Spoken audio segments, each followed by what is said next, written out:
ఆంధ్రప్రదేశ్ రాష్ట్రంలో కర్నూలు జిల్లాలో కొన్ని వందలాది కుటుంబాలు వలసలు వెళ్ళిపోతా ఉన్నాయి.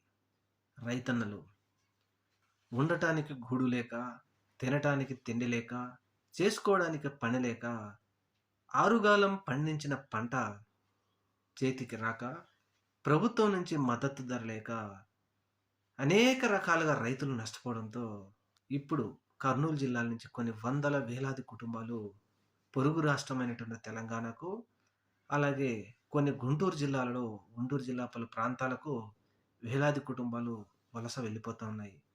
అత్యంత దౌర్భాగ్యమైన పరిస్థితి ఏంటంటే 2025లో కూడా ఆంధ్రప్రదేశ్ రాష్ట్రంలో వలసలు వెళ్ళిపోతా ఉన్నారు అంటే ఇంతకంటే దౌర్భాగ్యమైన పరిస్థితి మరొకటి లేదు.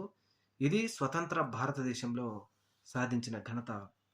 మరి చంద్రబాబు నాయుడు గారు చెబుతున్నట్టుగా ఎక్కడ ఎక్కడ మీరు ఆంధ్రప్రదేశ్ రాష్ట్రంలో విజయం సాధించినట్టు, ప్రజలను ఏ విధంగా ఆదుకున్నట్టు అని ప్రశ్నిస్తా ఉన్నారు.